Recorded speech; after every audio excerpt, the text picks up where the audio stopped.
ഞാൻ ഫീൽ ചെയ്യുന്ന സിനിമ എന്ന് പറയുന്നത് എൻ്റെ പേഴ്സണൽ ഫീലിംഗ് ആണ്. സിനിമ ഒരു സമയമാണ്. സിനിമ ടൈമാണ്. നല്ലൊരു സമയം നമുക്ക്, ബിക്കോസ് ഞാൻ അങ്ങനെ വന്നത്. എൻ്റെ ആദ്യത്തെ സിനിമ ഒരു തലൈരാഗം എന്ന് പറയുന്ന സിനിമ. ഏതേതോ രാഗം സാർ ഇപ്പൊ കാണാൻ ഭയങ്കര യങ് ആയിട്ടിരിക്കുന്നു കേട്ടോ. അതെ, അറിയില്ല, എല്ലാവരും പറയൂ ഇങ്ങനെ. പക്ഷേ മേ ബി ഞാൻ അങ്ങനെ ഒരുപാട് ടെൻഷനൊന്നും എടുക്കാറില്ല. ആ, പിന്നെ ഇതൊക്കെ ഐ ഡോണ്ട് നോ, മലയാളത്തിൽ എത്രയോ വലിയ വലിയ ഡയറക്ടേഴ്സ് ഉണ്ട് ഈ കാലഘട്ടത്തിൽ. സിനിമ അവരുടെ സിനിമ എന്ന് പറഞ്ഞാൽ, പക്ഷെ അവർക്ക് ഇന്ന് സക്സസ് കൊടുക്കാൻ പറ്റാത്ത എത്രയോ പേരുണ്ട്. ബാഡ് ടൈമാണ്. അവർ നല്ല ഡയറക്ടേഴ്സ് ആവാഞ്ഞിട്ടോ ഒന്നുമല്ല, എന്തോ എവിടെയോ ഒരു പെശക്, അത്രയേ ഉള്ളൂ. അപ്പം അത് ഞാൻ വിശ്വസിക്കുന്ന ടൈം എല്ലാം ടൈം മാത്രമല്ല, എലിമെന്റ് ഓഫ് നമ്മുടെ കുറച്ച് നമ്മുടെ സമയവും ബാക്കി നമ്മുടെ എഫേർട്സുമാണ്. ഇത് ശ്രമിച്ചുകൊണ്ടേ ഇരിക്കുക, എവിടെയെങ്കിലും നമുക്കൊരു സക്സസ് വരും. ഒരു ക്രിയേറ്റിവിറ്റി അല്ലേ സിനിമ. ഉം. ഞാൻ അതാണ് ശരിക്കും ഡയറക്ഷൻ ഇഷ്ടപ്പെടുന്നത്. It's A creation. നമ്മൾ ക്രിയേറ്റ് ചെയ്യുന്നൊരു സാധനമാണ്. ഒരു ആക്ടർ എന്ന് പറയുമ്പോൾ നമ്മൾ വരുന്നു, നന്നായിട്ട് അഭിനയിക്കുന്നു, നമ്മൾ പോകും. ഇതല്ലല്ലോ. ഒരു സിനിമ തുടങ്ങി എൻ്റെ കഥ തൊട്ടിരുന്ന് എല്ലാ ഡിപ്പാർട്ട്മെൻറ്റ്സിലും വർക്ക് ചെയ്ത് വരുന്ന ഒരു കാര്യമല്ലേ. അപ്പോൾ അത് കൂടുതൽ എനിക്ക് ഇഷ്ടപ്പെടുന്നുണ്ട്. ഒരുപാട് ഇനി ചെയ്യണമെന്നുണ്ട്, നല്ല നല്ല സബ്ജക്ട്സ് കിട്ടുകയാണെങ്കിൽ.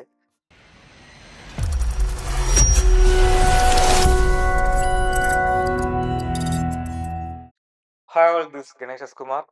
ഇന്ന് നമ്മുടെ കൂടെ ഉള്ളത് എറിക് പിന്റോ എന്ന മലയാളത്തിൽ റിലീസിനൊരുങ്ങുന്ന പുതിയ സിനിമയുടെ വിശേഷങ്ങളുമായി മലയാളത്തിന്റെ സ്വന്തം ശങ്കർ സാറാണ്. Hi sir, welcome to our channel. Thank you. സുഖമാണോ? സുഖമായിരിക്കുന്നു. ഓക്കെ, നല്ല തിരക്കാണല്ലേ സിനിമയുടെ ആ, കാര്യത്തിൽ? നാച്ചുറലി 6th റിലീസാണല്ലോ. അപ്പോൾ അതിൻ്റെ പിന്നാലെ പല കാര്യങ്ങൾക്കുമായിട്ട് ഓടിക്കൊണ്ടിരിക്കുകയാണ്. ഓക്കെ, ഉം. വളരെ സന്തോഷം നമുക്ക് വേണ്ടി ടൈം മാറ്റി വെച്ചതിൽ. അപ്പോൾ എന്താണ് എറിക് എറിക് പിന്റോ?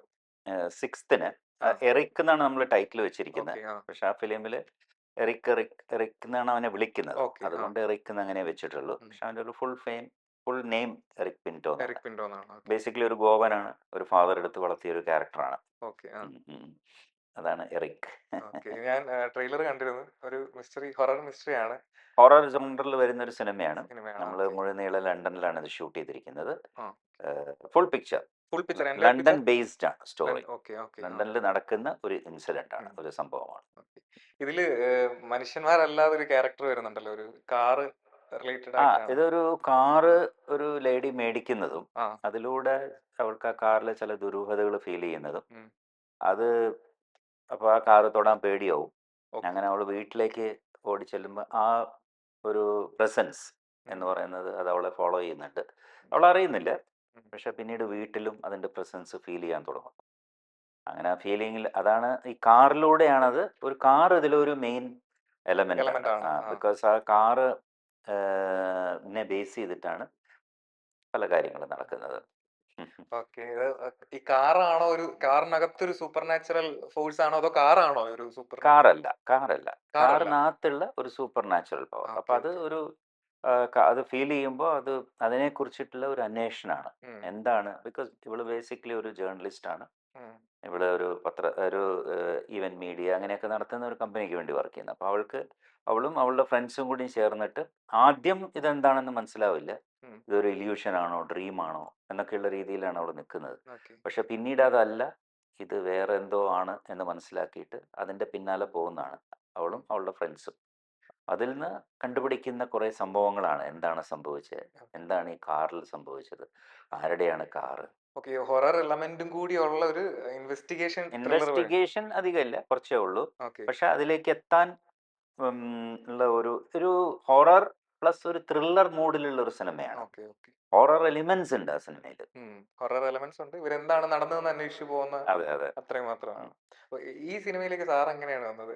സാർ എങ്ങനെയാണ് എത്തിപ്പെടുന്നത്? അല്ല, എനിക്ക് ഇഷ്ടമാണ് ഇങ്ങനെ, ബിക്കോസ് നമ്മൾ ഒരുപാട് കേട്ടിട്ടുണ്ടല്ലോ ഈ പ്രേതത്തിനെ കുറിച്ചും. ഉം, നമുക്ക് പ്രേതം ഉണ്ടോ ഇല്ലയോ ഒന്നും നമുക്കറിയില്ല. പക്ഷെ ആ, നമ്മൾ നമ്മുടെ കുട്ടിക്കാലം തൊട്ട് കേൾക്കുന്ന ഒരുപാട് കഥകളുണ്ട്. ആ, അതല്ലാതെ ഇന്ന് തന്നെ ഇപ്പോൾ ഇവിടെയുള്ള ഒരുപാട് വലിയ ആൾക്കാർ അവർ ടി വിയിലും അല്ലെങ്കിൽ സോഷ്യൽ മീഡിയയിലൊക്കെ സംസാരിക്കുന്നത് നമ്മൾ കേട്ടിട്ടുണ്ട്. അതും വളരെ പ്രഗത്ഭരായിട്ടുള്ള ആൾക്കാർ ഉം, പ്രേതത്തിനെക്കുറിച്ചും അതെ. അവരത് എങ്ങനെ ഫീൽ ചെയ്ത കാര്യങ്ങളൊക്കെ. ഉം, അപ്പോൾ നമുക്കറിയില്ല ഉണ്ടോ ഇല്ലയോ എന്നുള്ളത്. പക്ഷെ അത് ഒരു ഇൻട്രസ്റ്റിംഗ് സബ്ജക്റ്റാണ്. പിന്നെ UK എന്ന് പറയുന്ന സ്ഥലത്ത് ആം, പ്രേതത്തിൽ ഭയങ്കര വിശ്വസിക്കുന്ന ആൾക്കാരാണ്. ഗോസ്റ്റിൽ ഒരുപാട് ഇപ്പോൾ UK ചെന്ന് കഴിഞ്ഞാൽ ഒരുപാട് ഈ ഗോസ്റ്റ് ഹൗസുകളും കാര്യങ്ങളൊക്കെ ഉണ്ട് അവിടെ. UK ഇപ്പോഴും ഒരുപാട് പേര് വിശ്വസിക്കുന്നുണ്ടോ? വിശ്വസിക്കുന്നത് യൂറോപ്യൻ കൺട്രീസിൽ ശരിക്കും നല്ല ഇപ്പോൾ USA ആയാലും കാനഡ ഉം. അങ്ങനെയുള്ള രാജ്യങ്ങളിലൊക്കെ ഒരു ഭയങ്കരമായിട്ട് വിശ്വസിക്കുന്നുണ്ട്. പക്ഷെ അവിടൊക്കെ കമ്പാരിറ്റീവ്ലി ഏത്തിസ്റ്റുകൾ അല്ലെങ്കിൽ അങ്ങനെയുള്ള ആളുകളാണല്ലോ കൂടുതൽ. അന്നേരം പിന്നെ ഇതൊക്കെ നിലനിൽക്കുന്നത് അവിടെ ഇപ്പോ വിശ്വാസികൾ കുറഞ്ഞു വരുന്നു, ചർച്ചുകളൊക്കെ അവർ വിൽക്കുന്നു എന്നൊക്കെ ഉള്ള ഒരുപാട് ന്യൂസുകൾ കണ്ടിട്ടുണ്ട്. ഉം. അപ്പോഴും ഇങ്ങനെയുള്ള ആളുകൾ ഒരുപാടുണ്ടോ? ഉണ്ട്, തീർച്ചയായിട്ടും ഉണ്ട്. ആ. വിശ്വാസം ഭയങ്കരമാണ് അവിടെ. ഗോഡിനെ എങ്ങനെ വിശ്വസിക്കുന്നു അതുപോലെ തന്നെ അവർ ഇതിലും വിശ്വസിക്കുന്നുണ്ട്. ഓക്കെ. ഉം. സാറിന്റെ ഇതുവരെയുള്ള ലൈഫിൽ എവിടെയെങ്കിലും ഒരു സൂപ്പർ നാച്ചുറൽ സംഭവം ഫീൽ ചെയ്തിട്ടുണ്ടോ? അങ്ങനെ കാണുമോ? എനിക്ക് സത്യം പറഞ്ഞാൽ ഫീൽ ചെയ്തിട്ടില്ല. ഇല്ല. പക്ഷെ ഞാൻ കേട്ടിട്ടുണ്ട് പല. നമുക്ക് വളരെ എൻ്റെ വീടിൻ്റെ അടുത്ത് ഒറ്റപ്പാലത്ത് നമുക്ക് വളരെ വേണ്ടപ്പെട്ട ഒരു ഫാമിലിയിൽ ഒരു ഇൻസിഡൻറ്റ് നടന്നതായിട്ട് അവർ പറഞ്ഞു. ഒരു കുട്ടി രാവിലെ പെട്ടെന്ന് അവളുടെ മരിച്ചുപോയ അച്ഛൻ്റെ സൗണ്ടിൽ സംസാരിക്കാൻ തുടങ്ങി. ആ. ഇതൊക്കെ വളരെ ജെന്യൂൺ സോഴ്സിലൂടെ പറഞ്ഞിട്ടുള്ള കാര്യങ്ങൾ അവർ കണ്ടിട്ടുണ്ട് ഉം. എന്നൊക്കെ പറയുമ്പോൾ നമുക്കതിൽ വിശ്വസിക്കണോ, എന്നാലും ഒരു വിശ്വാസമുണ്ട്. ഉം. അതുകൊണ്ടാണല്ലോ നമ്മളിങ്ങനെ ഒരു സബ്ജക്റ്റിലേക്ക് കയറിപ്പോയത്. വിശ്വാസം ഉണ്ട് ഇതിനകത്തല്ല. ഈ സ്റ്റോറി എങ്ങനെയാണ് സാറിന്റെ അടുത്ത് വരുന്നത്? സാറിനോട് ആരാണ് അറിയിപ്പ്? അല്ല, ഇത് എൻ്റെ ഒരു ഫ്രണ്ട് ഇങ്ങനെ ഒരു നടന്ന ഒരു ഇൻസിഡൻറ്റ് പറഞ്ഞാണ്. സ്കോട്ട്ലൻഡിൽ വെച്ച് അങ്ങനെ ഒരു പെൺകുട്ടിക്ക് ഇങ്ങനെ ഒരു ഇല്യൂഷൻ ഉണ്ടാവുകയും അപ്പോൾ അത് എന്താണെന്ന് മനസ്സിലാവാതെ അവൾ അതിനെക്കുറിച്ച് കൂടുതൽ ഇറങ്ങി ചെന്നപ്പോൾ അവളുടെ ഇതൊരു ബ്രദർ ഉം. വർഷങ്ങളായിട്ട് മിസ്സിങ് ആയിരുന്നു. പക്ഷെ അവിടെയൊക്കെ നിന്ന് മിസ്സിങ് ആയാൽ പിന്നെ അധികം അതിലേക്ക് പോവാറില്ല. ആദ്യം ഒരു തെരച്ചിലൊക്കെ നടത്തി വിട്ടു. ഉം. പക്ഷെ ഇത് ഈ ഒരു ഇല്യൂഷൻ ഇവൾക്ക് ഫീൽ ചെയ്യാൻ തുടങ്ങുമ്പോൾ അവൾ അതിലേക്ക് കയറി ചെല്ലുന്നതും അങ്ങനെ അവൾ ഇത് അന്വേഷിച്ച് വരുമ്പോൾ അതൊരു ഒരു സംഭവത്തിലേക്ക് കയറി പോകുന്നതാണ്. അത് നമ്മുടെ കഥയാണ്, അതുകൊണ്ട് ഞാൻ പറയുന്നില്ല. അപ്പൊ ഇതൊരു റിയൽ ലൈഫ് ഇൻസിഡന്റിൽ നിന്ന് ഇൻസ്പയർ ആയിട്ട് ആ റിയൽ തുടങ്ങിയതാണ്. ലൈഫ് എന്ന് പറഞ്ഞാൽ ഇതൊരു അവൻ ഒരു ഒരു ഇത് വായിച്ചതാണത്. പുള്ളി ആ, വായിച്ചതാണ്. നമ്മുടെ ഒരു സുഹൃത്ത് മുരളീരാമൻ എന്ന് പറഞ്ഞ ദുബായിലാണ്. ഉം. അപ്പോൾ പുള്ളിൻ്റെ കഴിഞ്ഞ പടത്തിന് പുള്ളി സ്റ്റോറി എഴുതിയിരുന്നു, മണൽ Okay. നഗരം എന്ന് പറഞ്ഞിട്ട്. ഉം. അപ്പോൾ ആ പുള്ളി ഇങ്ങനെ ഒരു ഇൻസിഡൻറ്റ് പറഞ്ഞു. അപ്പോൾ എനിക്കിത് ഇൻട്രസ്റ്റിംഗ്. അപ്പം ഇതിൽ സ്റ്റോറി അത് കേട്ടപ്പോൾ ഒരു രസം തോന്നി. ഉം. പക്ഷെ ഇതിൽ ഏറ്റവും വലിയൊരു പ്രോബ്ലം എന്താണെന്ന് പറഞ്ഞാൽ ഇത് ഫോറിൻ കൺട്രിയിലേ ഷൂട്ട് ചെയ്യാൻ പറ്റുള്ളൂ. അവിടെ നമ്മുടെ ചെയ്യാൻ നാട്ടിൽ പറ്റില്ല. ചെയ്യാൻ പറ്റില്ല. ഉം. ഇപ്പം നാട് എന്ന് പറയുമ്പോൾ നമുക്ക് മനയെ ബേസ് ചെയ്തിട്ടോ അല്ലെങ്കിൽ നമ്മുടെ ഒരു ഒരു വേ ഓഫ് മനസ്സിലായി. പ്രേതകഥയുണ്ടല്ലോ. മലയാളികൾക്ക് ആ, കൂടുതൽ അങ്ങനെ അടുപ്പമുള്ള. അതിന്ന് മാറി നിൽക്കുന്ന ഒരു സാധനമാണ്. പക്ഷെ അപ്പോൾ നമ്മൾ അങ്ങനെ ഒരു സംഭവം ചെയ്യുമ്പോൾ അതിൻ്റെ ഡിഫിക്കൽട്ടീസ് ഒരുപാടാണ്. ഒന്നാമത് അവിടുത്തെ ലൊക്കേഷനുകൾ, ഉം. പിന്നെ അവിടുത്തെ വെതർ വളരെ മോശം. ഞങ്ങൾ ഒരുപാട് ബുദ്ധിമുട്ടി അവിടെ. ഓ. ഇപ്പോൾ ഇങ്ങനെ നല്ലതായിരിക്കും, അപ്പോൾ തന്നെ മഴ പെയ്യാൻ തുടങ്ങും. അപ്പോൾ നമുക്കൊരു കണ്ടിന്യൂസ് ഷൂട്ടിംഗ് തടസ്സപ്പെടും. അൺപ്രഡിക്റ്റബിൾ ആണ് വെതർ. അൺപ്രഡിക്റ്റബിൾ വെതറാണ്, തടസ്സപ്പെടുക. പിന്നെ ഉം. തണുപ്പ് കാര്യങ്ങളൊക്കെ കൂടി വന്ന് ചെയ്യാൻ പറ്റുമോ എന്നുള്ളൊരു വലിയ ഈ ഒരു സബ്ജക്റ്റ് എഴുതി. പിന്നെ ഞങ്ങൾ ഇരുന്ന് എഴുതി തന്നെ സബ്ജക്റ്റ് എല്ലാവരും കൂടി ഇരുന്ന് എഴുതി. ഒരു സബ്ജക്റ്റായി വന്നപ്പോഴാണ് നമുക്ക് ഇതിൻ്റെ ഡിഫിക്കൽട്ടി. പിന്നെ ഒന്നാമത് വിസ പ്രോസസ്സിങ്, ഇത്രയും ടെക്നീഷ്യൻസിനെയൊക്കെ അവിടെ കൊണ്ടുപോവുക എന്ന് പറയുന്നത് ബുദ്ധിമുട്ടായിട്ട് വന്നു. ബിക്കോസ് പലർക്കും വിസ കിട്ടില്ല. ട്രാവൽഡ് ആവുന്നവർക്ക് കിട്ടും, ഓക്കെ. അല്ലെങ്കിൽ അവർ ഓൾറെഡി അവർക്ക് അതുപോലെയുള്ള അവരുടെ ഒരു പ്രൊഫൈൽ കാണിക്കാൻ പറ്റിയ ചിലപ്പോൾ കിട്ടും. അപ്പോൾ അതൊരു പ്രോസസ്സിങ് പ്രശ്നങ്ങളുണ്ടായിരുന്നു. പക്ഷേ എന്നാലും എനിക്ക് എന്തോ എഴുതി വന്നപ്പോൾ ഒരു ഡിഫറെൻ്റാണ്. ജനങ്ങൾ എങ്ങനെ എടുക്കുന്നു നമുക്കറിയില്ല. എങ്ങനെ വേണമെങ്കിലും എടുക്കാം. ഇതൊരു ഒരു ഒരു ഇംഗ്ലീഷ് സ്റ്റൈലാണ് ഇതിൽ. അപ്പോൾ അത് ഒരു പ്രത്യേകിച്ച് ലണ്ടനിൽ നടക്കുന്ന ഒരു സ്റ്റോറി. അപ്പോൾ അതെങ്ങനെ ജനങ്ങൾ എടുക്കുന്നു നമുക്ക്, എന്നാലും നമ്മൾ എന്തെങ്കിലും നമുക്കൊരു വ്യത്യാസമായിട്ട് ഇതിനകത്ത് ചെയ്യാൻ പറ്റും എന്ന് ഫീൽ ചെയ്തു. നമ്മൾ റിസ്ക് എടുക്കാൻ തയ്യാറായി. അങ്ങനെയാണ് ഞങ്ങൾ ലണ്ടൻ തന്നെ ഫിക്സ് ചെയ്യുന്നു. പക്ഷെ ലണ്ടനിൽ ഞങ്ങൾ ഫിക്സ് ചെയ്ത് എല്ലാ കാര്യങ്ങളും റെഡിയായി വന്നപ്പോൾ നമുക്കിതിനകത്ത് വളരെ ഇമ്പോർട്ടൻ്റ് ആയിട്ടുള്ള 2-3 ലൊക്കേഷൻസ് ആവശ്യമുണ്ട്. ഒന്നൊരു ഒരു ഫ്ലാറ്റ്. ആ ഫ്ലാറ്റ് ഇവിടെ നോക്കിയിട്ടൊന്നും ശരിയാവുന്നില്ല, അവിടെ നോക്കിയിട്ടൊന്നും ശരിയാവുന്നില്ല. ബിക്കോസ് ഒരു ഫ്ലാറ്റിൽ 7-8 ദിവസം അവിടെ ഷൂട്ട് ചെയ്യാൻ പറ്റില്ല. അവൻ ഒരുപാട് പ്രശ്നങ്ങളാണ്. Permission issue, cost of production, പിന്നെ അത്രയും അവർ നോക്കിയപ്പോൾ ആ ഫ്ലാറ്റിനകത്ത് കുറേ സംഭവങ്ങൾ നടക്കുന്നുണ്ട്. അപ്പോൾ ആ സംഭവം നമുക്ക് ആ വീട് അടിച്ചു പൊളിക്കാനോ അല്ല അവിടെ ഒരു ഡാമേജ് വരുത്താനോ സമ്മതിക്കില്ല. അപ്പം ഞങ്ങൾ പിന്നെ അത് ഇവിടെ ഇന്ത്യയിൽ വന്ന് സെറ്റ് ചെയ്തു. സെറ്റ് ഇട്ടു. ആ ഒരു ഫ്ലാറ്റ് നമ്മളിവിടെ സെറ്റ് ഇട്ടു. അങ്ങനെ 7 ദിവസം നമ്മൾ ആ ഫ്ലാറ്റിനകത്ത് 8 ദിവസത്തോളം ഷൂട്ട് ചെയ്തു. നല്ല ടെൻഷൻ നിറഞ്ഞൊരു മേഖലയാണല്ലോ. മൊത്തത്തിലൊരു ടെൻഷൻ എപ്പോഴും നിൽക്കുമല്ലോ, അതെ. വർക്ക് ഇങ്ങനെ പോവാന്നുള്ളത്. സാറിന്റെ കൺട്രോൾ പോയിട്ടുണ്ടോ ഈ ടെൻഷനിലൊക്കെ? അതായത് ദേഷ്യപ്പെടുക ആ അങ്ങനെയൊക്കെ? പോയിട്ടൊക്കെ ഉണ്ട്. ആ. അത് സിറ്റുവേഷനിൽ ഇപ്പൊ ചിലപ്പോൾ നമ്മൾ ഒരു ഒരു ഒരു സീക്വൻസ് ഇപ്പൊ ഞാൻ പറഞ്ഞില്ലേ ഇതിൽ റഷ്യക്കാരൻ ഉം. പുള്ളിക്ക് മറ്റന്നാ പോണം. ഓ. തീരാതെ വരുന്ന പിന്നെ ഇങ്ങേര് പോയാൽ പിന്നെ കിട്ടില്ല. ഓക്കെ, ഓക്കെ, മനസ്സിലായി. ഇയാള് ഇവര് ഈ ഒരു ഏജൻസി വഴി വരുന്നതാണ്. പിന്നെ ഉം. നമ്മൾ ഇവരെ ഓഡിഷൻ ചെയ്തൊക്കെ എടുക്കുന്നതാണ്. ആക്ടേഴ്സാണ് അവർ ഉം. ബേസിക്കലി. അപ്പോൾ അങ്ങനെയൊക്കെയുള്ള ചില ടെൻഷൻസ് വരുമ്പോൾ ആ ഡിലേ വരുന്നത്, അത് ആ. വരുന്നത്, ഇത് വരുന്നത് ചിലപ്പോൾ വെറുതെ ഡിലേ വരും. വെറുതെ ഡിലേ ആ വരും. ഉണ്ടാവും. ഉം. സിനിമയിൽ സംഭവിക്കുന്ന കാര്യമാണല്ലോ. ഇപ്പോൾ ലൈറ്റിംഗ് ചെയ്യുന്ന ഒരുപാട് സമയം പിടിക്കുകയായിരിക്കും. ഉം. അതിപ്പോൾ അത് ചെറിയ ഡിലേ ആണ്. ഡിലേ അല്ല, നല്ലതിന് വേണ്ടി അവർ ചെയ്യുന്നത്. നമ്മളെ സംബന്ധിച്ചിടത്തോളം അയാൾക്ക് പോകണം. ഉം. പിന്നെ എടുത്തത് തന്നെ വീണ്ടും വീണ്ടും ചിലപ്പോൾ എടുക്കും. ആ. ഇങ്ങനെയൊക്കെ സംഭവങ്ങൾ വരുമ്പോൾ നമുക്ക് കുറച്ച് ദേഷ്യം വരും. അത്രയേ ഉള്ളൂ. അല്ലാതെ വേറെ ഇതിൽ നമ്മൾ അത്ര പ്രോബ്ലമാറ്റിക് ആയിട്ടും തോന്നിയില്ല. ഓൺലി യുകെയിലുള്ള ഷൂട്ടിങ്ങിൽ മാത്രമേ നമുക്ക് കുറച്ച് ടെൻഷൻസ് ഉണ്ടായിരുന്നുള്ളൂ. ഉം. അല്ല, ഞാൻ ചോദിച്ചു പറഞ്ഞതല്ല, സാറിനെ പറ്റി ഒരുപാട് കേട്ടിട്ടുള്ള ഒരു സാധനം. സാർ വളരെ സൗമ്യമായിട്ട് സംസാരിക്കുന്ന, അല്ല ഭയങ്കര അതൊക്കെ അങ്ങനെ തന്നെയാണ്. ആ. ഞാൻ എപ്പോഴും ആ ഒരു ലെവലിൽ തന്നെ കീപ്പ്. പക്ഷെ നമ്മൾ മനുഷ്യരല്ലേ. ഇപ്പം നമുക്ക് ആ. ചില സിറ്റുവേഷൻസിൽ നമ്മുടെ ആ ഒരു ഇതൊക്കെ മാറി വരും. ഉം. നമുക്ക് ചിലപ്പോൾ ചില സിറ്റുവേഷൻസിൽ നമ്മൾ ഓവർ റിയാക്ട് ചെയ്യും. ഉം.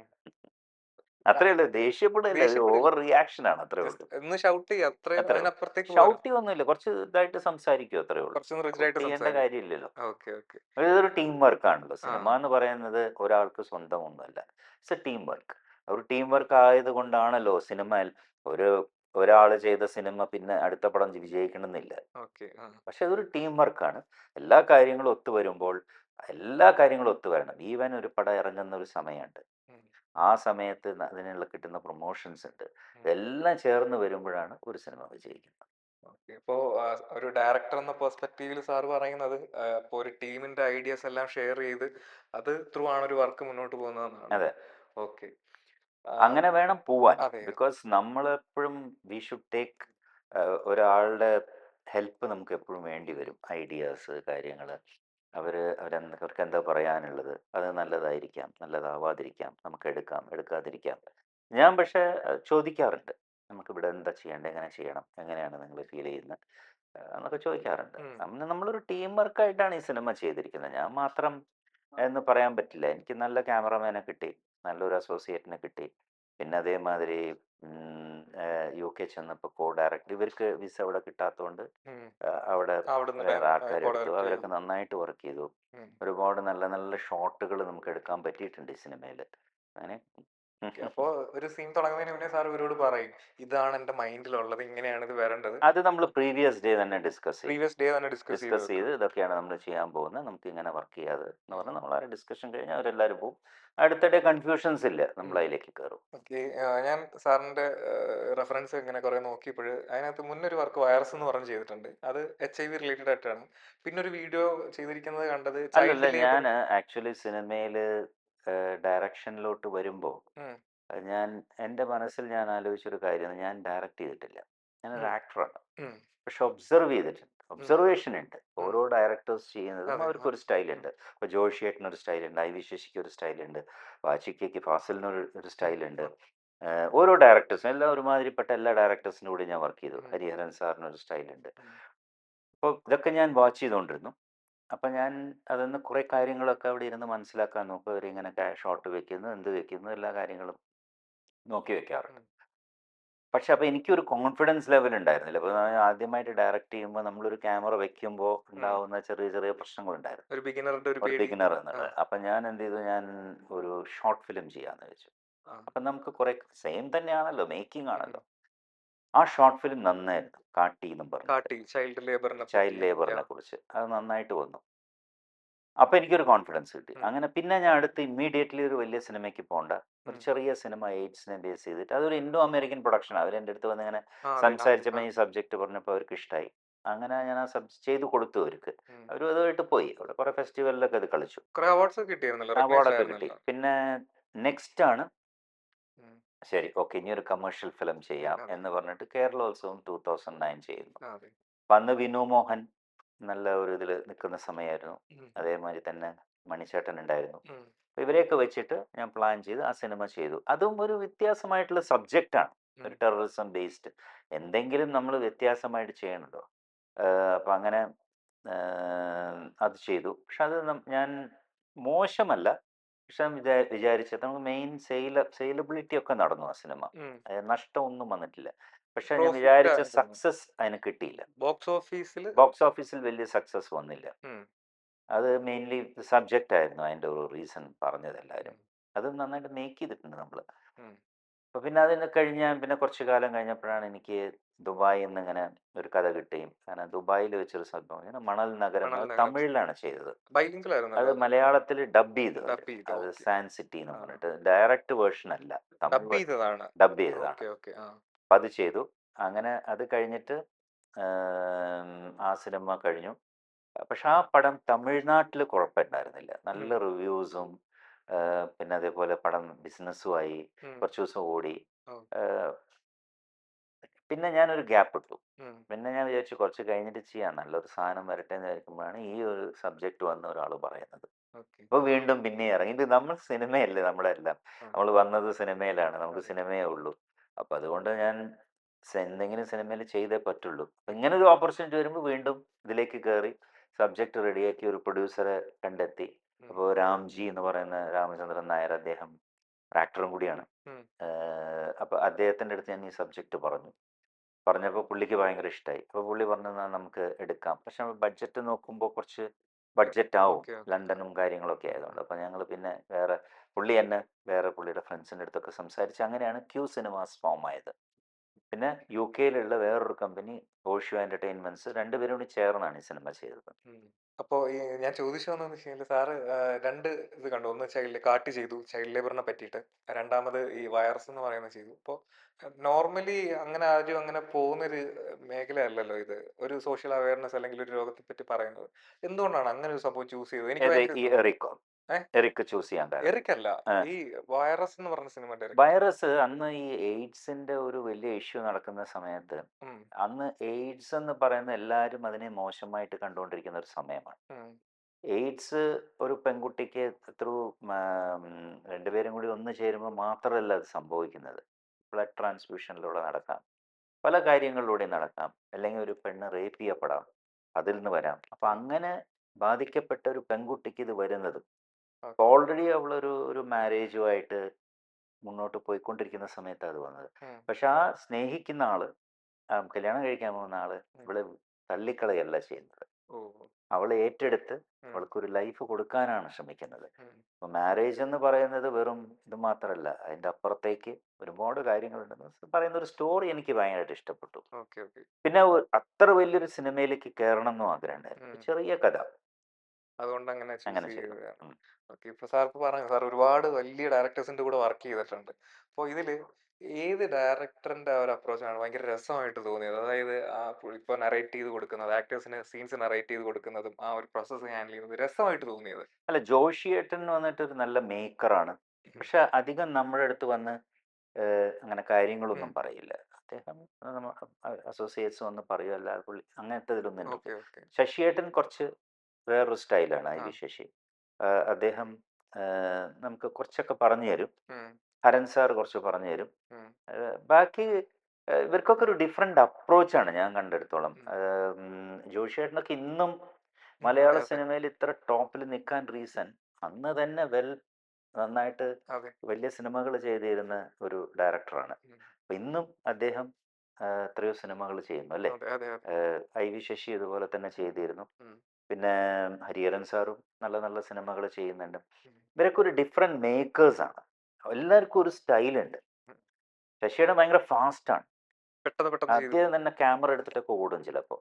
അപ്പോൾ അത്ര ഫാസ്റ്റായിട്ട് എടുക്കും, പക്ഷെ നന്നായിട്ട് ചെയ്യും. അതാണല്ലോ സക്സസ് ഉണ്ടാക്കണേ, കണ്ടിന്യൂസ് സക്സസ് ഉണ്ടാക്കിയിട്ടുള്ള ആൾക്കാരല്ല. അപ്പോൾ അതൊക്കെ നാച്ചുറലി അവർ അത്രയും വലിയ ഡയറക്ടേഴ്സാണ്.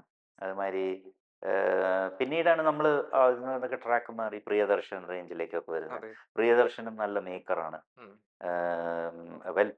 ഒരുപാട് പ്രിപ്പയർ ചെയ്യുന്ന ഒരാളാണ്. അതുകൊണ്ടാണല്ലോ ഈ ഒരു ഹൈറ്റ്സിലേക്ക് അദ്ദേഹം പോയത്. ഹിന്ദി ആയാലും തമിഴായാലും തെലുങ്കായാലും ഏത് ഭാഷയിലും സിനിമ ചെയ്തു. മലയാളത്തിൽ എത്രയോ ഹിറ്റ് സിനിമകൾ ചെയ്തു. അങ്ങനെ ഇന്നിപ്പോൾ ഇന്ന് എല്ലാവരും നല്ല മേക്കേഴ്സാണ് ശരിക്കും. ബിക്കോസ് ഇന്ന് സിനിമ അങ്ങനെ ചെയ്തിട്ടേ കാര്യം. അല്ല ഇന്ന് പഴയ കാലത്തെ പണ്ട് സ്റ്റോറിക്ക് ഒരു ലൈൻ ഉണ്ടായിരുന്നു. അതെ. നമ്മളൊരു ക്യാമറ വെച്ച് നമ്മൾ ആ കഥ കറക്റ്റായിട്ട് പറഞ്ഞു പോയാൽ മതിയായിരുന്നു. പക്ഷെ ഇന്നതല്ല. ഇന്ന് മേക്കിങ്ങും വലിയൊരു ഓക്കെ. ഒരു ഘടകമായിട്ട് വന്നിട്ടുണ്ട്. സാറിന് അന്നേരം വർക്ക് ചെയ്യാൻ ഈ കൂട്ടത്തിൽ ഏറ്റവും ഇഷ്ടമായത്? കാരണം ജോഷി സാറിന്റെ സെറ്റ് പറഞ്ഞു ഭയങ്കര ഡിസിപ്ലിൻഡ് ആണ്. ഞാൻ അങ്ങനെ ജോഷിയേട്ടൻ്റെ കൂടെ 9 പടം ചെയ്തിട്ടുണ്ട്. ഓക്കെ. അപ്പോൾ ഞാൻ വളരെ കംഫർട്ടബിൾ ആയിരുന്നു ഉം. ജോഷിയേട്ടൻ്റെ അടുത്ത്. ബിക്കോസ് ഞങ്ങളൊരു ഫ്രണ്ട്സിനെ പോലെയായിരുന്നു. ഓ. ഒരുമിച്ച് അടുത്തടുത്ത് തന്നെ ഞങ്ങൾ ചെന്നൈയിൽ താമസിച്ചിരുന്നത്. ഓ. ഓ. പിന്നെ ഒരുപാട് കണ്ടിന്യൂസ് ആ സമയത്ത് ഒരു പടം കഴിഞ്ഞ് 2 പടം കഴിയുമ്പോൾ ജോഷിയേട്ടൻ്റെ പടത്തിന് പോകും. ഉം. അങ്ങനെയുള്ള ഒരു കംഫർട്ടബിൾ അവിടെയായിരുന്നു. ആയി. മറ്റൊരിടത്ത് കംഫർട്ടബിൾ അല്ല എന്നല്ല. ഹരൻ സാറിനോട് ഒരു ഭയങ്കര റെസ്പെക്റ്റും പേടിയായിരുന്നു. ഒരു ലെജൻഡ് ആണല്ലോ. ഐ.വി. ശശിയോടും കുറച്ച് അങ്ങനെയായിരുന്നു. ആ. പക്ഷെ ജോഷിയേട്ടൻ കുറേം കൂടി ഫ്രണ്ട്ലിയാണ്. ഫ്രീ ആയിരുന്നു. നോർമലി ആക്ടേഴ്സ് ഒക്കെ പറയുന്നതെന്ന് വെച്ചാൽ ജോഷി സാറിന്റെ സെറ്റിൽ ഭയങ്കര സൈലൻസ് ആണ്, ഡിസിപ്ലിൻ ആണ്. അതുകൊണ്ട് ആക്ടേഴ്സ് ഒക്കെ ഡിസിപ്ലിൻ ഉണ്ട്. പക്ഷെ അത് കുറേം കൂടി ഫ്രണ്ട്ലിയാണ്. ആണ്. നമ്മളൊക്കെ ആയിട്ട് വലിയ നല്ല ആണല്ലേ. ഫ്രണ്ട്ലിയാണ്. ഓക്കെ. ഓക്കെ. ഞാൻ കേട്ടിട്ടുള്ളത് എന്താ വെച്ചാൽ നമ്മൾ ഇമ്മീഡിയറ്റ് സിനിമകൾ ചെയ്യല്ലേ. ചെയ്യുന്നു. തുടർച്ചയായിട്ട് സിനിമകൾ ചെയ്യുന്നതുകൊണ്ട് ആ ഒരു അതെ. കണക്ഷൻ, ആ ഒരു അത് ബന്ധം നിങ്ങൾ അതെ തമ്മിലുണ്ടായിരുന്നു ഒരു എന്നുള്ളതാണ്. നമുക്ക് അവരോടൊരു ഒരു എന്താ പറയുന്നത് കംഫർട്ടബിൾ ആയിരിക്കുമല്ലോ ഉം. നമ്മൾ. ഓക്കെ. അപ്പോ സാറ് ഒരു സമയത്ത് സൂപ്പർ സ്റ്റാർഡം കൈകളിൽ കൊണ്ട് നടന്ന ആളാണ്. അപ്പോ ഒരു സൂപ്പർ സ്റ്റാർ എന്ന് വെച്ച് കഴിഞ്ഞാൽ എല്ലാം നമ്മുടെ മുന്നിൽ ഇങ്ങനെ വന്നുകൊണ്ടിരിക്കുകയാണ്. പക്ഷേ ഒരു ഡയറക്ടറിലേക്ക് വരുമ്പോൾ എന്ന് വെച്ച് കഴിഞ്ഞാൽ നമ്മൾ ഇറങ്ങി ഒരുപാട് മെനക്കെടണം. ഒരു ഒരു സ്റ്റാറിന് കിട്ടുന്ന അത്രയും എന്താ പറയുക കാര്യങ്ങളൊന്നും നമുക്ക് ഉണ്ടായെന്ന് വരില്ല. അപ്പോൾ ഇത് ചൂസ് ചെയ്തപ്പോൾ എന്തെങ്കിലും ഒരു ഇത് വേണ്ട, അല്ലെങ്കിൽ അതിൽ തന്നെ തുടരാം, അങ്ങനെ എന്തെങ്കിലും ഒരു കൺഫ്യൂഷൻ ഒക്കെ വന്നിരുന്നോ? അല്ല ആക്ടിങ് എനിക്ക് ചെയ്യാൻ താല്പര്യമാണ്. ബിക്കോസ് അത് ഞാൻ ഉം. അതിലൂടെയാണല്ലോ ഞാൻ വന്നത്. ഞാൻ ആക്ട് ചെയ്തിട്ടുമുണ്ട് കുറേ സിനിമകളിൽ. അതല്ല ഞാൻ പറയുന്നത്. പക്ഷെ ഇന്ന് നമ്മൾ വിചാരിക്കുന്ന മാതിരിയല്ല. ഡയറക്ടർക്കൊക്കെ ഈക്വൽ ഇത് തന്നെയാണ് ഇന്നും. ഇന്ന് എന്ത് ഹീറോസിനും എന്ത് എല്ലാവർക്കും കിട്ടുന്ന ഫെസിലിറ്റി തന്നെയാണ് ഡയറക്ടർക്കും അല്ല കിട്ടുന്നത്. ഫെസിലിറ്റി അല്ല. ആ ഇപ്പൊ ഒരു ആക്ടർ, ഒരു സൂപ്പർ സ്റ്റാർ എന്ന് പറയുമ്പോൾ അയാൾ വരുന്നു, ഷോട്ട് എടുക്കുന്നു, പോകുന്നു, റെസ്റ്റ് ആ ചെയ്യുന്നു. പക്ഷെ ഒരു അങ്ങനെ ഡയറക്ടർ എന്ന് പറയുമ്പോൾ ഡയറക്ടർ ഹിറ്റ് ചെയ്യുമ്പോൾ ത്രൂ ഔട്ട് അവിടെ നിൽക്കണം, വർക്കണം. അത്രേ ഉള്ളൂ. ആ, പക്ഷെ അതെ. ഇത് ഒരു ക്രിയേറ്റിവിറ്റി അല്ലേ സിനിമ. ഉം. ഞാൻ അതാണ് ശരിക്കും ഡയറക്ഷൻ ഇഷ്ടപ്പെടുന്നത്. It's A creation. നമ്മൾ ഉം. ക്രിയേറ്റ് ചെയ്യുന്നൊരു സാധനമാണ്. ഒരു ആക്ടർ എന്ന് പറയുമ്പോൾ നമ്മൾ വരുന്നു, നന്നായിട്ട് അഭിനയിക്കുന്നു, നമ്മൾ പോകും. പക്ഷെ ഇതല്ലല്ലോ. ഒരു ഒരു സിനിമ തുടങ്ങി എൻ്റെ കഥ തൊട്ടിരുന്ന് എല്ലാ ഡിപ്പാർട്ട്മെൻറ്റ്സിലും വർക്ക് ചെയ്ത് വരുന്ന ഒരു കാര്യമല്ലേ. അതെ. അപ്പോൾ അത് കൂടുതൽ എനിക്ക് ഇഷ്ടപ്പെടുന്നുണ്ട്. ഉം. ഒരുപാട് ഇനി ചെയ്യണമെന്നുണ്ട്, നല്ല നല്ല സബ്ജക്ട്സ് കിട്ടുകയാണെങ്കിൽ. പക്ഷെ all depends on success also. ഇപ്പം നമുക്ക് ഇപ്പം ചെയ്യുന്ന ഒരു സാധനം സക്സസ് ആവണം. ഉം. എന്നാൽ മാത്രമേ നമുക്ക് അടുത്തയിലേക്ക് പോകാൻ പെട്ടെന്ന് പോകാൻ പറ്റുള്ളൂ. അല്ലെങ്കിൽ പിന്നെയും കുറച്ച് സമയം എടുക്കും. ഓക്കെ. ഇത്രയും കൊല്ലത്തെ കരിയർ എക്സ്പീരിയൻസ് ഉണ്ട്. അപ്പൊ സാറിന് ഈ സിനിമയിലൂടെ സാറ് പഠിച്ചൊരു നമ്പർ വൺ തിങ് എന്താണെന്ന്, അതായത് സിനിമ സാറിനെ പഠിപ്പിച്ചൊരു ഫസ്റ്റ് സാറ് പറയുന്ന ഒരു കാര്യം എന്തായിരിക്കും? ഞാൻ ഫീൽ ചെയ്യുന്ന സിനിമ എന്ന് പറയുന്നത് എൻ്റെ പേഴ്സണൽ ഫീലിംഗ് ആണ് കേട്ടോ. സിനിമ ഒരു സമയമാണ്. സിനിമ ടൈമാണ്. നല്ലൊരു സമയം നമുക്ക്, ബിക്കോസ് ഞാൻ അങ്ങനെ വന്നത്. ഉം. ബിക്കോസ് എൻ്റെ ആദ്യത്തെ സിനിമ ഒരു തലൈരാഗം എന്ന് പറയുന്ന സിനിമ തമിഴിൽ, അതും തമിഴിൽ അതെ. ഫിലിം അതെ. ഇൻസ്റ്റിറ്റ്യൂട്ടിൽ പഠിക്കുമ്പോൾ ആരും നമ്മളെ ഹെൽപ്പ് ചെയ്യാനൊന്നുമില്ല. ഉം. ശരപഞ്ചരത്തിൽ ഞാൻ ചെറിയൊരു ഇതിൽ ജസ്റ്റ് ഒരു എക്സ്പീരിയൻസ് മാതിരി പോയി ഉം. ഹരൻ സാറിൻ്റെ സിനിമ ആയതുകൊണ്ട് പോയി ചെയ്തിരുന്നു. അപ്പോൾ അതിനുശേഷം ഒരു തലൈരാഗം വന്നപ്പോൾ ഒരു വർഷം ആ സിനിമ പെട്ടിക്കകത്തിരുന്നു. ഓക്കെ. ആരും റിലീസിന് മുന്നേ ഒരു കൊല്ലം. ആ. ഒരു കൊല്ലം അത് ആരും വാങ്ങിക്കാനില്ലാതെ ആ സിനിമ പെട്ടിക്കകത്തിരുന്ന സിനിമ പിന്നീട് റിലീസായി തമിഴ്നാടിൻ്റെ തരംഗമായി മാറി. കൾട്ട് ഫിലിം ആണല്ലോ. ഒരു കൾട്ട് ഫിലിം. ഇന്നും ഹിസ്റ്ററി ബുക്ക് കിടക്കുന്ന ഒരു സിനിമയാണ്. ഓ. സോ അതെൻ്റെ ഒരു നല്ല സമയമാണ്. അത് കഴിഞ്ഞ മഞ്ഞളിരിഞ്ഞ പൂക്കളൊന്നും അതേമാതിരി അതും ഹിറ്റായി. അപ്പം നമ്മൾ പിന്നീട് ചെയ്യുന്ന സിനിമകളൊക്കെ സക്സസ് ആവുക, സക്സസ് ആവുക, സക്സസ് ആവുക. അപ്പോൾ അത്തരം നമ്മൾ പിന്നീട് നമുക്ക് ഡൗൺഫോൾ വരാൻ തുടങ്ങുന്നു. ഉം. ഞാൻ ചോദിക്കട്ടെ, മലയാളത്തിൽ എത്രയോ വലിയ വലിയ ഡയറക്ടേഴ്സ് ഉണ്ട്. ഒരു ഉം. കാലഘട്ടത്തിൽ സിനിമ അതെ. അവരുടെ സിനിമ എന്ന് പറഞ്ഞാൽ, പക്ഷെ അവർ ഇന്ന് സക്സസ് കൊടുക്കാൻ പറ്റാത്ത എത്രയോ പേരുണ്ട്. ഉം. അത് അവർക്ക് ബാഡ് ടൈമാണ്. അവർ നല്ല ഡയറക്ടേഴ്സ് ആവാഞ്ഞിട്ടോ ഒന്നുമല്ല. എന്തോ എവിടെയോ ഒരു പെശക് അത്രയേ ഉള്ളൂ. അപ്പോൾ അത് ഞാൻ വിശ്വസിക്കുന്ന ടൈം എല്ലാം ടൈം മാത്രമല്ല. അതെ. Because there is N element of നമ്മുടെ സമയവും പിന്നെ ബാക്കി നമ്മുടെ എഫേർട്സുമാണ്. നമ്മൾ ശ്രമിച്ചുകൊണ്ടേ ഇരിക്കുക. എവിടെയെങ്കിലും നമുക്കൊരു സക്സസ് വരും. ഉം. നമ്മുടെ നല്ല സമയം വരുമ്പോഴോ ഒക്കെ. ശരി. ഓക്കെ. ഞാൻ ഈ സാറ് പറഞ്ഞ ഇഷ്ടപ്പെട്ടു. സിനിമ എന്ന് പറയുന്നത് ഒരു ടൈമാണ് എന്നുള്ള അതെ, സാറ് ഒരു പറഞ്ഞത്. ടൈമാണ്. അപ്പം നമ്മൾ ശരിയാണ്. എടുത്തു നോക്കിയാൽ അറിയാലോ. എല്ലാവർക്കും ഒരു സമയമുണ്ട്. ചിലവർക്ക് എന്നും എപ്പോഴും നല്ല സമയമായിരിക്കും. ഉം. ചിലവർക്ക് അപ്സ് ആൻഡ് ഡൗൺസ് ആയിരിക്കും. ചിലവർ കുറേ വന്നിട്ട് ഡൗൺ ആവും, പിന്നെയും വരും. ഉം. ഇങ്ങനെയൊക്കെ റിപ്പീറ്റ് ചെയ്യും ചിലപ്പോൾ കുറച്ചൊക്കെ അങ്ങോട്ടും ഇതൊരു ഇങ്ങോട്ടൊക്കെ. സൈക്കിളാണ്, ഇതിങ്ങനെ സൈക്കിളാണ്. അതെ. കറങ്ങിക്കൊണ്ടിരിക്കുന്നത്. പിന്നെ ഞാൻ കേട്ടിട്ടുള്ളത് സിനിമയില് ബന്ധങ്ങൾക്ക് വലിയ ഇമ്പോർട്ടൻസ് ഉണ്ട്. ബന്ധങ്ങളാണ് നമ്മളെ മുന്നോട്ട് കൊണ്ടുപോകുന്നതെന്നുള്ളതാണ്. അപ്പോൾ സാറ് സൂപ്പർ സ്റ്റാർ ആയിട്ട് നിന്നു. അതിനുശേഷം ഒരു ഡൗൺഫോൾ വന്നു. അപ്പോൾ ഉറപ്പായും ഒരുപാട് ബന്ധങ്ങളുണ്ട് സിനിമയില്. അവരെ ഒന്നും അപ്രോച്ച് ചെയ്തിരുന്നില്ലേ? നമുക്കൊരു ചേഞ്ച് എനിക്കൊരു ചേഞ്ച് വേണം അല്ലെങ്കിൽ അല്ല, അത് ഞാൻ ഒരു ടൈമിൽ നമുക്ക് ഒരുപാട് ബന്ധങ്ങളുണ്ടായിരുന്നു. നമ്മൾ അവരൊക്കെ സിനിമകൾ ചെയ്തിരുന്നു. ഉം, നമ്മൾ ഒരുമിച്ച് ഉം, ഒരുപാട് സിനിമയിൽ വർക്ക് ചെയ്തിട്ടുണ്ട്. പക്ഷേ സി അതിലൊക്കെ പലരും പിന്നെ സിനിമ എടുക്കാതെയായി. ഉം. കുറേ മാറി ഓക്കെ. നിന്നു. ആ. പിന്നെ ഇടയ്ക്കൊക്കെ ഓരോ സിനിമ ചെയ്തവരായിരുന്നു. ഉം, സിനിമ ഒരു ബിസിനസ് ആണല്ലോ. അത് അഗൈൻ നമ്മൾ തിരിച്ചു വരുമ്പോൾ അതൊരു ബിസിനസ്സാണ്. അപ്പോൾ ആ ബിസിനസ്സിലൂടെ അവർക്ക് കടന്നു പോകാൻ പറ്റുള്ളൂ. ഉം, മനസ്സിലായോ? അപ്പോൾ അതായിരിക്കാം പിന്നീട് നമ്മളെ കൂടുതൽ അപ്രോച്ച് ചെയ്യാതെ വരുന്നതും. ഉം, എന്നാൽ ചിലപ്പോൾ പിന്നെ വേറെ ഒരു സിനിമ വരും. അവർ നമ്മളെ വെച്ച് സിനിമ എടുക്കാമെന്ന് പറയും. ഇതൊരു നമുക്ക് ഇതിൽ ബന്ധങ്ങൾക്കൊന്നും ഒരു വലിയ കാര്യമില്ല ഇതിനകത്ത്. ബന്ധങ്ങളൊക്കെ ഒരു ലിമിറ്റ് വരെയൊക്കെ ഉള്ളൂ. നമ്മുടെ പക്ഷെ ഞങ്ങളൊക്കെ നല്ല ഇതിൽ അഭിനയിച്ചു കൊണ്ടിരിക്കുന്ന സമയത്ത് ആഹ് ഒരുപാട് ഫ്രണ്ട്ഷിപ്പിന് വാല്യൂ ഉണ്ടായിരുന്നു. പക്ഷെ അത് കാലക്രമേണ അത് കുറച്ച് മാറി.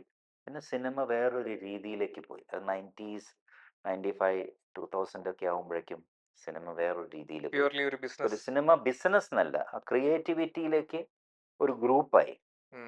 നമ്മളിങ്ങനെ ഒരു സിനിമ ചെയ്യുമ്പോൾ ഇത് നമ്മുടെ ഒരു ഗ്രൂപ്പ് ഇങ്ങനെ ചെയ്യണം അങ്ങനെ ചെയ്യണം അതൊരു ഡിസ്കഷനിലേക്ക് വന്നു. പണ്ട് ജോഷിയേട്ടനൊരു വിളിച്ച് ഹലോ ശങ്കർ, ഞാൻ ഇത്രാം തീയതി ഒരു പടം ചെയ്യുന്നു, നീ ഡേറ്റ് മാറ്റി വെക്കണം എന്ന് പറഞ്ഞാൽ വേറെ ചോദ്യമൊന്നുമില്ല. മാറ്റി വെച്ചു. ഐ.വി. ശശി വിളിച്ചു, മാറ്റി വെച്ചു. ഹരിഹരൻ സാർ വിളിച്ചു, മാറ്റി വെച്ചു. അല്ലെങ്കിൽ അന്നത്തെ വലിയ ഡയറക്ടേഴ്സ് വിളിച്ചാൽ നമ്മളത് വേറൊന്നും ചോദിക്കുന്നില്ല. ഇന്ന് അത് മാറി. ഇന്ന് എല്ലാവരും കൂടിയും ഇരുന്ന് നിർമ്മിക്കുന്ന ചെയ്യുന്ന കുറേ കാര്യങ്ങളായി മാറി. നല്ലതുമാണ്. ബിക്കോസ് ഒരു സിനിമ എന്ന് പറയുന്നത് ഇന്നത്തെ ട്രെൻഡിൽ നല്ലതാണ്. നല്ല സിനിമ ചെയ്യാനും. എന്നാൽ അതെല്ലാം സക്സസ് ആവുന്നുണ്ടോ എന്ന് ചോദിച്ചാൽ ഇല്ല. അല്ലേ? അതെ, അതെ. എത്രയോ സിനിമ ഫെയിലിയർ ആവുന്നു. പക്ഷെ ഇതെല്ലാം ഒരു നന്നായിട്ട് ചെയ്യണമെന്നാണ് എല്ലാവരും അല്ലാതെ ഒരാളെ പ്രൊഡ്യൂസർ വന്നു അയാളെ പറ്റിക്കണം അങ്ങനെയൊന്നും ആരും ചെയ്യുന്നില്ല. ഓക്കെ. ഒരു സിനിമ അത് നന്നായിട്ട് ചെയ്യണം. പക്ഷെ അതിൻ്റെ സക്സസ് അത് depends only after the release. ഒരു സിനിമയും നമുക്ക് അതിന് മുമ്പേ ആയിട്ട് ഇത് സക്സസ് ആവുമെന്ന് പറയാൻ പറ്റില്ല. തിയേറ്ററിൽ വന്ന് ആ തിയേറ്ററിൽ അതിന് സക്സസ് കിട്ടണം. സാറ് ഇൻസ്റ്റാഗ്രാമില് ആക്റ്റീവ് അല്ലെന്ന് തോന്നുന്നു. ഞാൻ ഉണ്ട്, ഇപ്പൊ കുറച്ചൊക്കെ വരുന്നുണ്ട്. ഇങ്ങനെ ഇടയ്ക്ക് ഉണ്ടായിരുന്നില്ല. അപ്പൊ നമ്മുടെ സിനിമ നമ്മൾ പ്രൊമോട്ട് ചെയ്യുമ്പോൾ നമ്മുടെ മീഡിയയിലൂടെയും പ്രൊമോട്ട് ചെയ്യണമല്ലോ. ഞാൻ അന്നേരം സാറിന്റെ ഇപ്പൊ നമ്മൾ കുറെ കൊടുത്തിട്ടുണ്ട്. അതൊക്കെ നല്ല റീച്ച് വരുന്നുണ്ട് ഇപ്പോൾ. Okay, okay. ടീമായിട്ട് തന്നെ വർക്ക് ചെയ്യുന്നുണ്ട്. വേറെ ഗ്രൂപ്പ് ചെയ്യുന്നുണ്ട് ഇപ്പോൾ. Okay, okay, okay. അപ്പോൾ ഈ എറിക് എന്നുള്ള സിനിമയ്ക്ക് ശേഷം ഇനി എന്താണ് പ്ലാൻ? ഇതൊക്കെ കഴിഞ്ഞ് ഇപ്പൊ ഒന്നും ഞാൻ പ്ലാൻ ചെയ്തിട്ടില്ല. ഇത് ഓക്കെ. തന്നെ നമ്മളൊരു കുറേ ഇപ്പോൾ ഒരു ടെൻഷനല്ല, ഇത് അതിന്റെ ഒരു എത്രയും പെട്ടെന്ന് പ്രോസസ്സിലൂടെ ഇറക്കുക എന്നുള്ളതാണ്. ആ. ഇറക്കിയിട്ട് പിന്നെ നമ്മൾ ആലോചിക്കുക എന്താ ചെയ്യേണ്ടതെന്നുള്ളത്. ഓക്കെ. ഇപ്പോൾ 1-2 സിനിമ അഭിനയിക്കാൻ വേണ്ടി വന്നിട്ടുണ്ട്. ഒരു സിനിമ കാക്ക കിളിക്കിളി നസ്രിയ തിരിഞ്ഞു നോക്കി എന്നൊരു സിനിമയുണ്ട്. അതിൽ ഞാനൊരു നല്ല ഒരു ഒരു സ്പെഷ്യൽ അപ്പിയറൻസ് ആണ് അത് ചെയ്തിട്ടുണ്ട്. പിന്നെ ഇപ്പോൾ ഒരു പടം ഞാൻ ഒരു പോലീസ് ഓഫീസറായിട്ട് ആക്ട് ചെയ്തുകൊണ്ടിരിക്കുന്നുണ്ട്. മലയാളത്തിൽ തന്നെ? മലയാളത്തിൽ തന്നെ. ഓക്കെ, കോട്ടത്തറ കില്ലിങ്സ് എന്നും പറഞ്ഞിട്ട്. ഓക്കെ, അതൊരു മർഡർ മിസ്റ്ററിയാണ്. ഓക്കെ. അപ്പം അതിൻ്റെ ഷൂട്ടിംഗ് ഇനി ഒരു 10 ദിവസത്തെ വർക്കുണ്ട്. ബാക്കിയെല്ലാം കഴിഞ്ഞു. അത് രണ്ടും ഇപ്പം ചെയ്യും. ഒന്ന് ചെയ്തു കഴിഞ്ഞു, ഇതിപ്പോൾ ഷൂട്ടിംഗ് ഉണ്ട്. പിന്നെ ഡയറക്ടോറിയൽ എനിക്ക് മൈൻഡിലുണ്ട് 1-2 സംഭവങ്ങൾ. അത് ഇത് കഴിയട്ടെ എന്ന് വിചാരിച്ച് ഇരിക്കുക. ഓക്കെ, വരുമ്പോൾ പറയാം. ഓക്കെ. എന്റെ അച്ഛന്റെ അമ്മയുടെ ഒക്കെ സമയത്ത് അവരുടെ ഒരു ഫേവറേറ്റ് ആക്ടർ ആയിരുന്നു സാറ്. ആ സമയത്തൊക്കെ അവർ എപ്പോഴും എൻ്റെ പറയുന്നത്. അന്വേഷണം പറയൂ അവരടുത്ത്. ഓക്കെ. അപ്പൊ സാറിന്റെ എറിക് എന്ന് പറഞ്ഞ പുതിയ സിനിമ, മലയാള സിനിമ റിലീസിന് ഒരുങ്ങുകയാണ്. അത് വളരെ നന്നായിട്ട് വരട്ടെ. തിയേറ്ററിൽ ഒരു വലിയ വിജയമാവട്ടെ എന്ന് ആശംസിക്കുന്നു. ഹൃദയത്തിന്റെ ഭാഷ. അതൊക്കെ നിങ്ങളുടെ കയ്യിലുമുണ്ട് കുറേയൊക്കെ. ഉറപ്പായും. ഇങ്ങനെ പ്രൊമോഷനാണ് ഏറ്റവും വലുത്. ഒരു സിനിമയ്ക്ക് എത്ര നന്നായാലും അതിനെ കറക്റ്റായിട്ട് പ്രൊമോട്ട് ചെയ്യപ്പെടണം. അതെ, അതെ. കറക്റ്റായിട്ട് എല്ലാ ഞാൻ എപ്പോഴും പറയും ചാനലിലും മഞ്ഞിലുരിഞ്ഞ പൂക്കൾ എന്ന് പറയുന്ന ഒരു സിനിമ നവോദയ പ്രൊഡക്ഷൻസ് അല്ലായിരുന്നെങ്കിൽ അത് എന്ന് നിൽക്കില്ലായിരുന്നു. ബിക്കോസ് ഞാൻ ആദ്യമായിട്ട് തിയേറ്ററിൽ അത് കാണാൻ ചെല്ലുമ്പോൾ ആകെ 4 പേരേ ഉള്ളൂ. മഞ്ഞിൽ വിരിഞ്ഞ പൂക്കൾ അതെ, ഫസ്റ്റ് 3 days കഴിയുമ്പോൾ. അപ്പോൾ അന്നവർ പറഞ്ഞ് ഈ പടം അത്രയധികം പോവുമെന്ന് സംശയമുണ്ടെന്ന് പറഞ്ഞു. പക്ഷേ നവോദയ ബാനർ അവരതിനെ പരസ്യം ചെയ്ത് കൊണ്ടുവന്ന് പിടിച്ച് തൂക്കിയെടുത്തു. മലയാള സിനിമയുടെ ഒരു ഒരു ചരിത്രമാണല്ലോ ആ സിനിമ. ചരിത്രമാണ് സിനിമ. ബിഫോർ ആൻഡ് ആഫ്റ്റർ എന്ന് വേണമെങ്കിൽ പറയാം. രണ്ട് വലിയ താരങ്ങളുണ്ടായ സിനിമയാണ്. 2 അല്ല 3 പൂർണിമ ജയറാമും ഉണ്ട്, അതെ, അതെ. ഫാസിൽ, അവരൊക്കെ ഓക്കെ. ജെറി അമൽദേവ്, അവരൊക്കെ വന്ന സിനിമയാണത്. ഒരു ശരിയാണ്. കാലഘട്ടം ശരിക്കും മുഴുവൻ മലയാളത്തിന്റെ ഒരു വലിയ വലിയ ചരിത്രമാണ് ആ സിനിമ. ചരിത്രമാണ്. ഓക്കെ.